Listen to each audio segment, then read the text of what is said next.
읍참마속, 제갈량이 눈물을 흘리며 마속의 목을 베었다는 의미입니다. 공정한 업무 처리와 법 적용을 위해 사사로운 정을 포기하고 기강을 바로 세운다는 의미로 널리 쓰이는 부사성어입니다.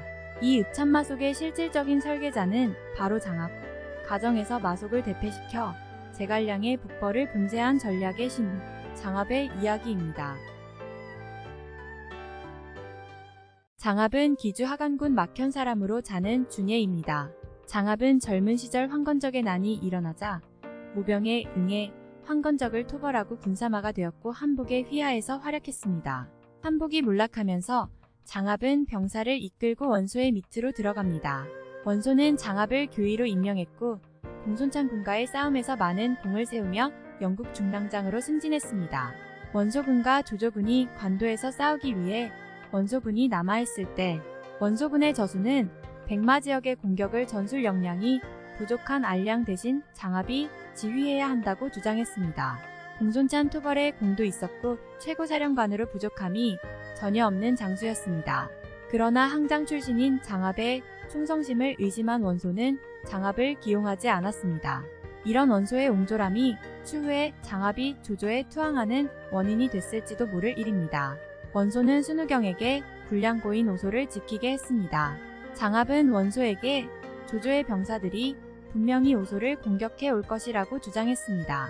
또한 노련한 조조는 오소 공격에 정예병을 보낼 것이기 때문에 순우경이 위험에 처할 수 있다며 강력한 원군을 보내야 한다고 건의했습니다.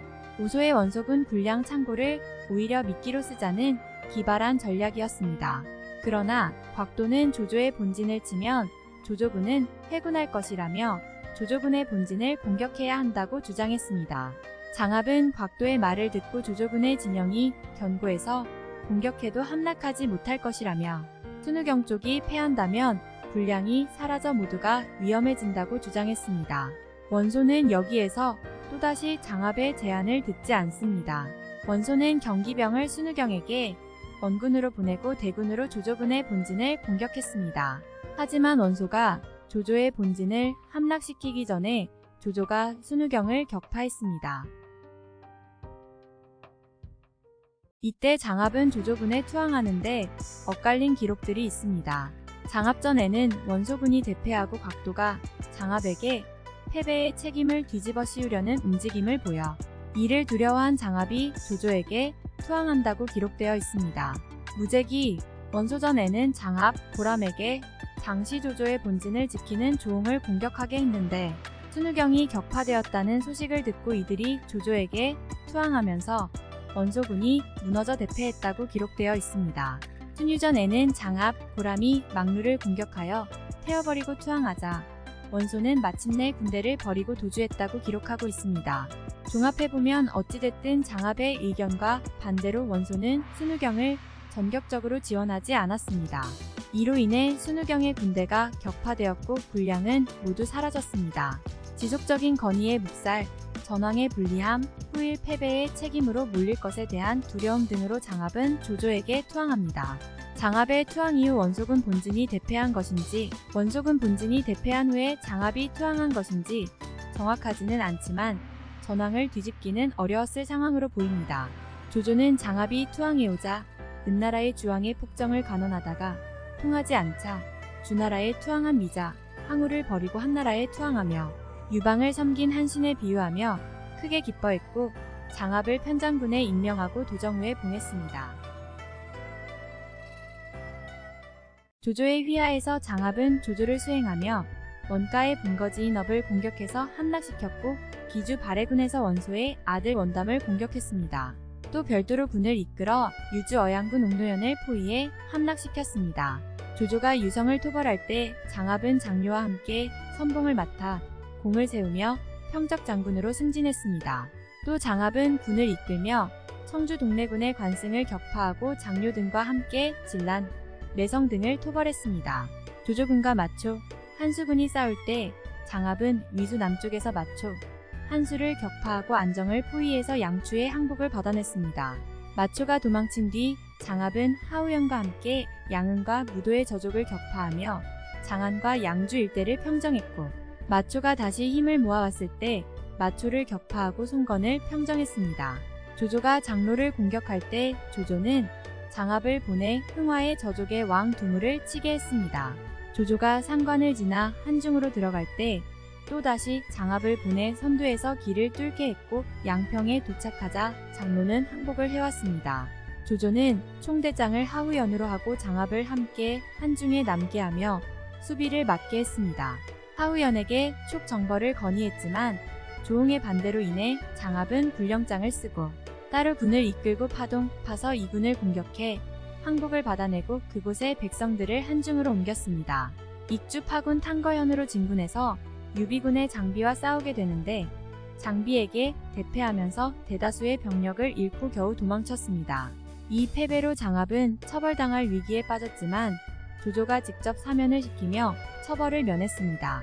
유비가 양평으로 다가와 주둔하자 장압은 광석에 주둔하며 유비를 견제했습니다. 유비는 정예 1만 군사를 이끌고 밤중에 장압을 습격했습니다. 장압은 병사들을 이끌고 유비군과 치열하게 싸웠고 하우연은 장압에게 지원 병력을 보냈습니다. 유비군은 장압에게 지원 병력을 보내 병력이 적어진 하우연을 공격했고 하우연이 황충에게 쓰러지면서 총대장을 잃어버린 조조군은 혼란에 빠졌습니다.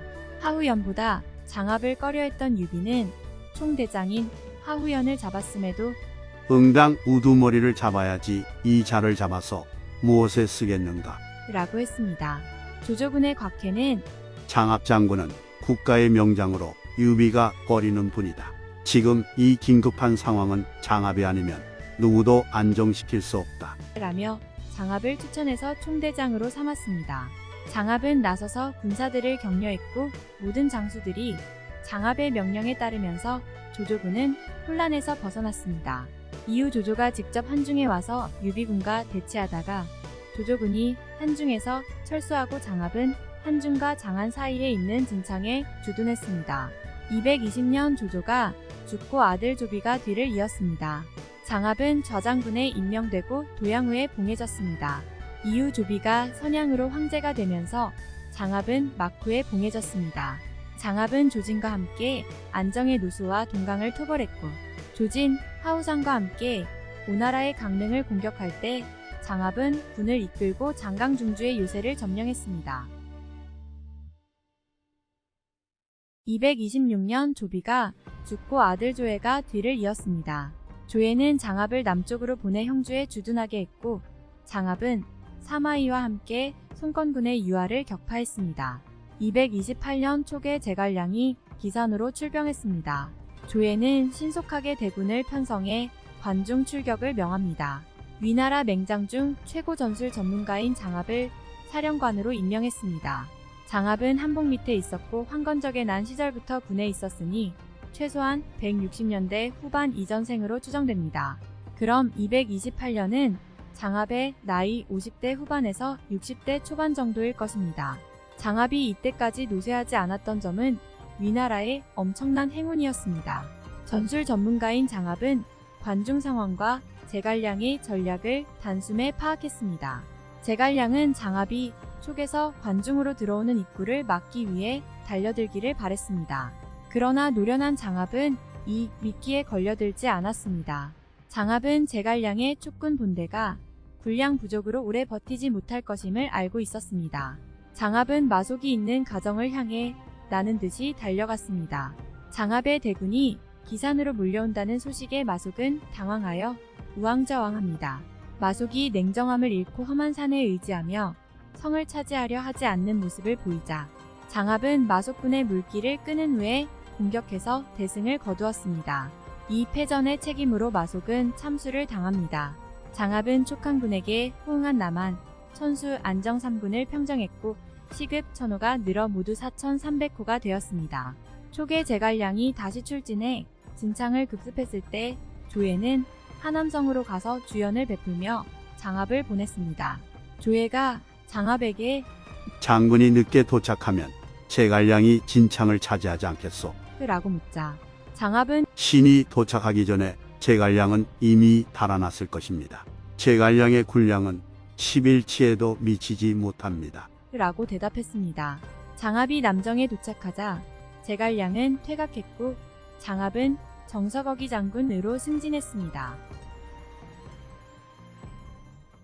231년 초계 제갈량이 다시 기산으로 출진했을 때 장압은 악양으로 갔습니다. 제갈량군이 물러나 기산을 지키자 장압이 추격했고 묵문에 이르러 전투가 일어났습니다.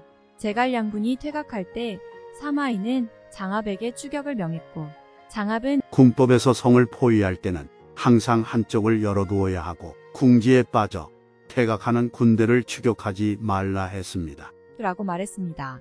하지만 사마이는 이를 들어주지 않았고 장압은 제갈량군을 추격하다가 높은 지형에 숨어있던 복병의 화살 공격에 널쩍다리를 맞고 세상을 떠났습니다. 제갈량의 북벌을 번번이 좌절시켰던 맹장 장압의 최후였습니다. 장압이 죽고 아들 장웅이 뒤를 이었고 조에는 장압의 아들 4명을 열후에 봉하고 막내 아들은 관내 후에 봉했습니다. 장압은 전장이든 개인적 처신이든 기회를 포착하는 데 능했습니다.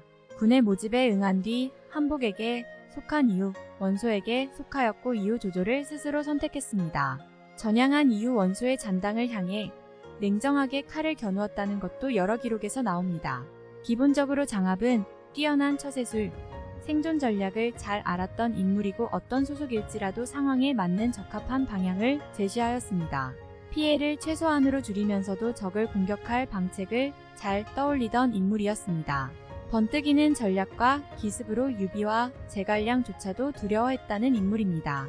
삼국 정립 시 대오전선의 장료와 함께 대촉전선을 책임졌던 맹장, 뛰어난 전략으로 제갈량의 북벌을 분쇄했던 전략의 신, 장압의 이야기였습니다.